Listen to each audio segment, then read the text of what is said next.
Hi, I'm Matthew Cavalier and welcome back to my channel, Moments with Matthew.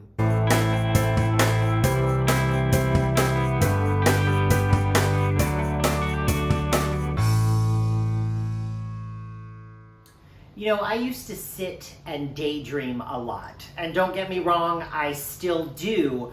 But I would daydream about things that really were not moving my life forward in the direction that I wanted.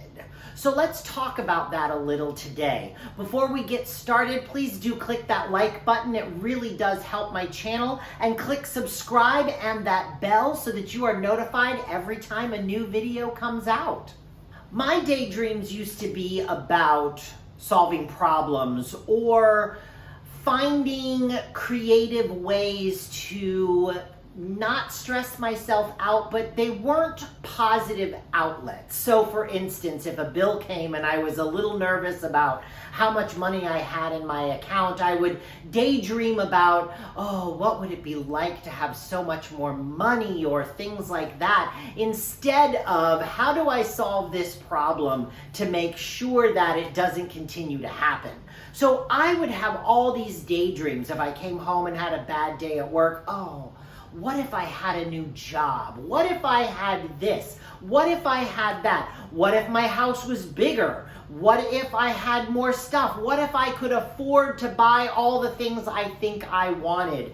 And that didn't serve my purpose overall. I know it's going to sound cliche, but I do love the John Lennon line, "Life is what happens to you while you're busy making other plans." It is absolutely true. I would sit there and think to myself, oh, this job makes me so miserable. Imagine what it would be like if I could do this or I could do that. And I'd look at my friends and I'd think they love their job. What if I did their job? What if I could do this? What if I could do that? And I found the more I did that kind of daydreaming and wishing and hoping, the more I hated my job. The more I hated my house when I thought to myself, oh, if only I could make these improvements, or if only this were different in my house. And I had to really finally stop and say to myself, you are torturing yourself with this thought process. And I really was. So to stop torturing myself, I had to start looking at those things that said to me, you have the things that you need. You have the things that you love.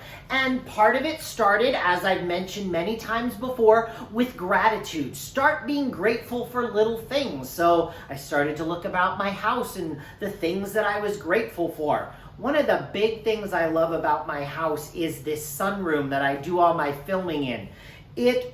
It's gorgeous. It lets the sunlight in and it just makes me happy. No matter what time of day it is, no matter what kind of day I'm having, I can walk into this sunroom and I can look and just be happy with the furniture I put in here, with the plants that I have in here, my books, everything. It's just a comfortable, happy room for me. So I started to look at the different things about my house that I really loved. I started to look at the different things about my job that I really love.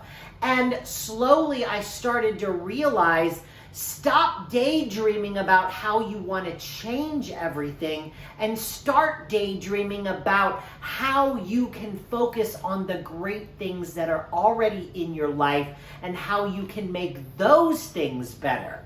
There's already a start there, and that truly started to help me.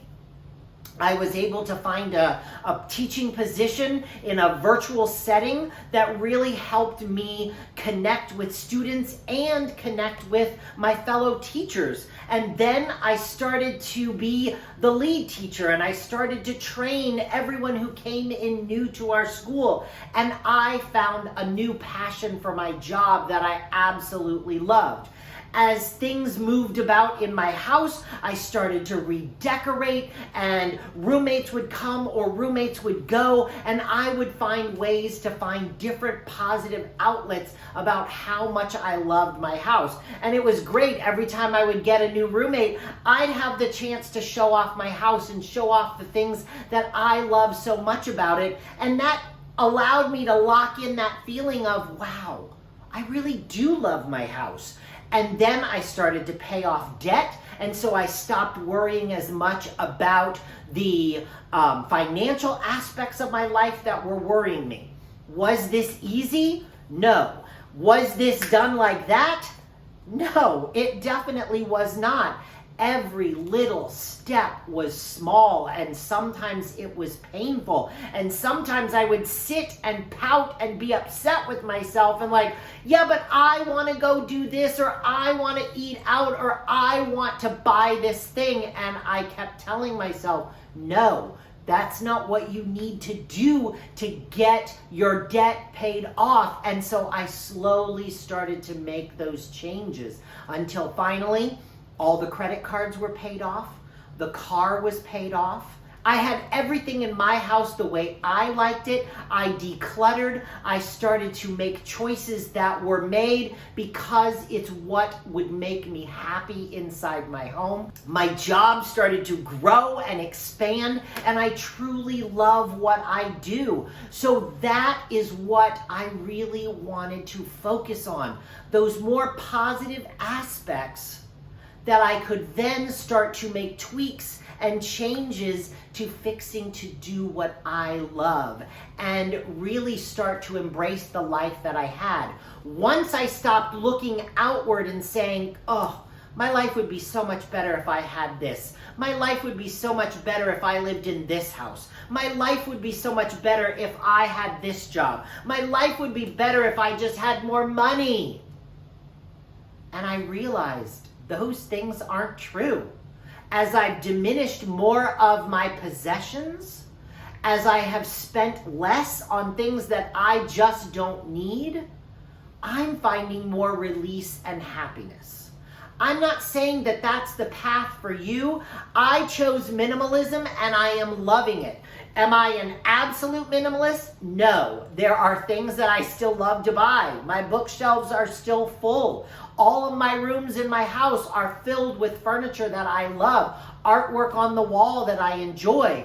But I got rid of the things that were not bringing me the happiness, and those things that had me trying to keep up with the Joneses, the next door neighbors, my friends. I don't need to do that to be happy. What I need to do to be happy is recognize what I have and make little shifts and changes.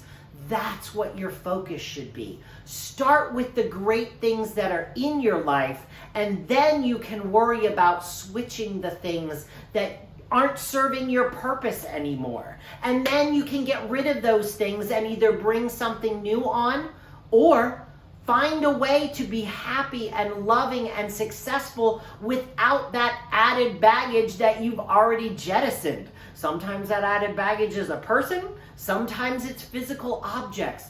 Only you can decide what that is. But stop looking outward for the things that are going to change and start looking inward. Start looking with gratitude. Start looking with an open heart and an open mind. And you will find that your life is so much better than you already think it is.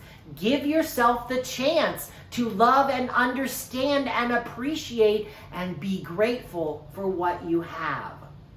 Thank you for joining me today. Please, again, do click that like button. It really does help the channel. And if you know someone who could listen to this message and get something out of it, please do share it with them. And link with my socials below so that we can continue this conversation there. And please do click the subscribe and the bell so that you're notified when the next video comes out. And I'll see you next time on A Moment with Matthew.